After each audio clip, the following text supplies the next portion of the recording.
Greetings student. Today we are going to learn about one of USA's leading motor company, Harley Davidson. Let us know this company in a much better way. Harley Davidson Incorporated, often abbreviated HD or Harley, is an American motorcycle manufacturer. Founded in Milwaukee, Wisconsin during the first decade of the 20th century, it was one of the two major American motorcycle manufacturers to survive the Great Depression. Harley-Davidson also survived a period of poor quality control and competition from Japanese manufacturers. Since 1977, the only motorcycles sold to the public under the Harley-Davidson brand have been heavyweight motorcycles with engine displacement greater than 700 cc designed for cruising on highways. Harley-Davidson motorcycles or Harleys are noted for the tradition of heavy customization that gave rise to the chopper style of motorcycle. Except for the modern VRSC modern family, current Harley-Davidson motorcycles reflect the styles of classic Harley designs. Harley-Davidson's attempts to establish itself in the light motorcycle market have met little success and have largely been abandoned since the 1978 scale of its Italian Armaci subsidiary.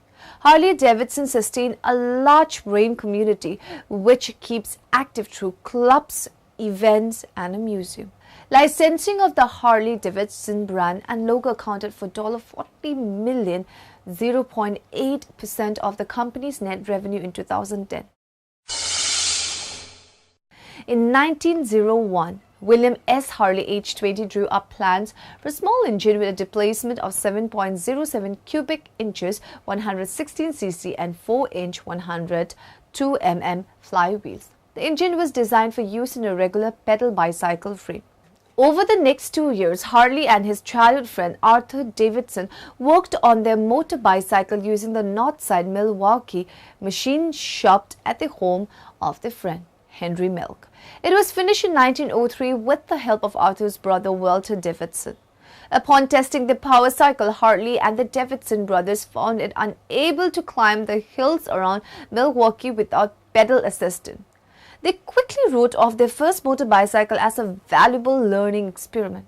Work immediately began on a new and improved second-generation machine. This first real Harley-Davidson motorcycle had a bigger engine of 24.74 cubic inches, 405 cc with 9.75 inches, 25 cm flywheels, weighing 28 lb, 13 kilos. The prototype of the new loop frame Harley-Davidson was assembled in a 10 into 15 feet 3.0 into 4.6 m shed in the Davidson family backyard.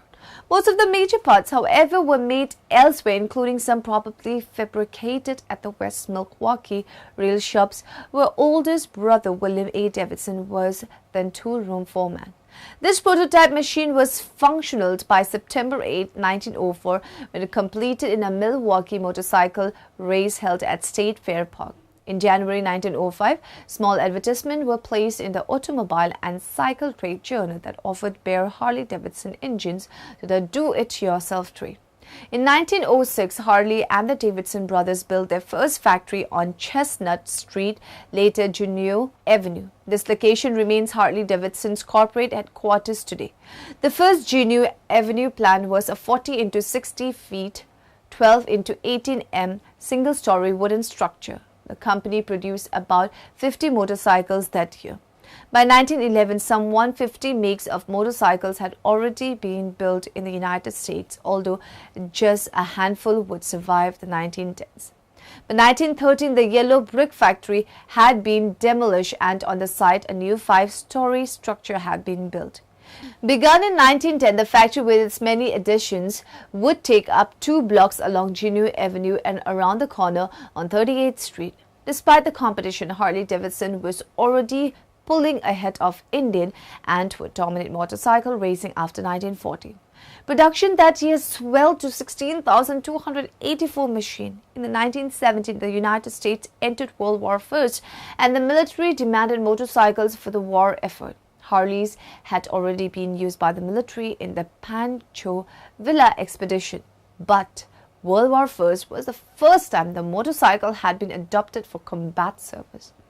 Harley-Davidson provided about 15,000 machines to the military forces during World War I. The Great Depression began a few months after the introduction of their 45 cubic inch model. Harley-Davidson sales fell from 21,000 in 1929 to 3,703 in 1933. Despite this, Harley-Davidson unveiled a new lineup for 1934, which included a flathead with Art Deco styling.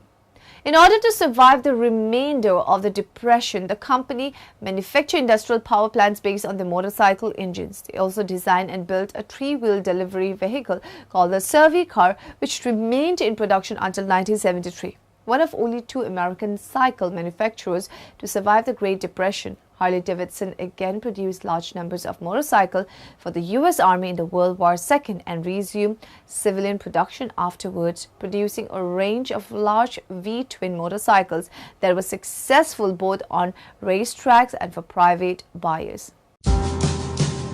There are people who believe America can't build things anymore, that our cities, workers, products, and technology can't cut it in the global economy. They believe American ingenuity doesn't count for much. Others can do it better now, and that we are destined to become a nation of paper shufflers, burger flippers, pixel pushers. This is the story of some people who believe something different.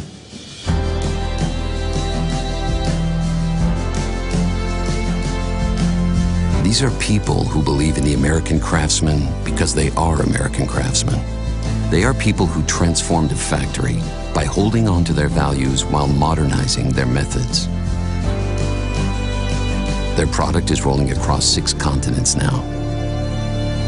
They are the people who build Harley-Davidson motorcycles right here in America. There's a lot of pride in the employees here at the York plant. We've put our blood, sweat, and tears to make the product that we make. We definitely show the world that we have pride in our craftsmanship and that we are the benchmark, not necessarily watching everybody else and how they do it. There's going to be a time when everybody looks at Harley-Davidson and say, that's the way I want to run my company. These people are the reason Harley-Davidson motorcycles are now built with cutting-edge processes and technologies. And they're building a factory to run at a pace that would tucker out any other factory in the world. You always strive to make something better, but we all have to work together in that group to make that section of the line work as best as we can. We don't want nothing going out past us that's not what we would want to ride as an employee that ride Harley-Davidsons. They are the people who did what it took, putting their noses to the grindstone to keep the traditions rolling forward. And they are the reason people around the world know what it feels like to throw a leg over the saddle and ride. Harley-Davidson motorcycles go worldwide. It's something that's truly an American dream. Don't matter if you're 16 or if you're 66. Air's gonna feel good. Anywhere you go, everybody's got a right to freedom. If you go out and get on your bike, you're free. They are the people who turned cold steel into Harley-Davidson motorcycles and export freedom to the world.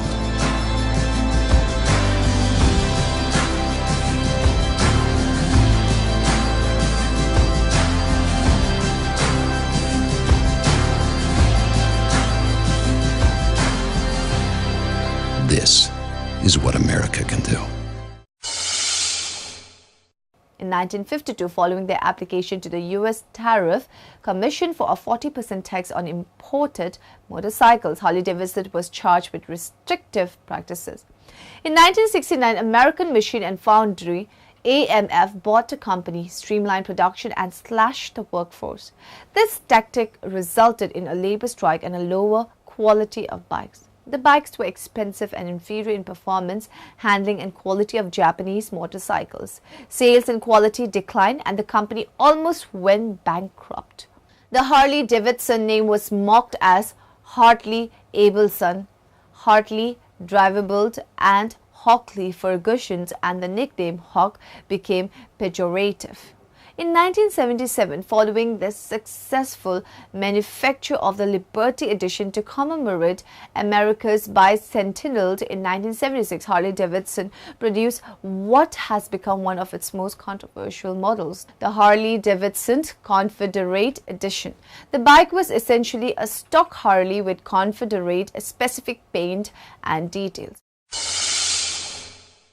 On February 2, 2007, upon the expiration of the union contract, about 2,700 employees at Harley-Davidson Incorporation, largest manufacturing plant in New York, PA, went on strike after failing to agree on wages and health benefits. During the pendency of the strike, the company refused to pay for any portion of the striking employees' health care. The day before the strike, after the union voted against the proposed contract and to authorize the strike, the company shut down all production at the plant.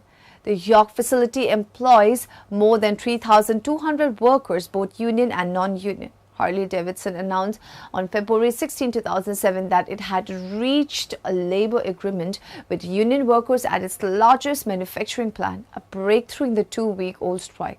The strike disrupted Harley-Davidson's national production and had ripple effects as far away as Wisconsin, where 440 employees were laid off, and many Harley suppliers also laid off workers because of the strike. According to Interbrand, the value of the Harley-Davidson brand fell by 43% to $4.34 billion in 2009. The fall in value is believed to be connected to the 66% drop in the company profits in 2 quarters of the previous year. On April 29, 2010, Harley-Davidson stated that they must cut $54 million in manufacturing costs from its production facilities in Wisconsin, and that they would explore alternative U.S. sites to accomplish this. The announcement came in the wake of a massive company-wide restructuring which began in early 2009 and involved the closing of 2 factories, 1 distribution center, and the planned elimination of nearly 25% of its total workforce, around 3,500 employees. The company announced on September 14, 2010 that it would remain in Wisconsin. So students, we got to know various aspects of the company. Hope the information was useful to you. Have a nice day.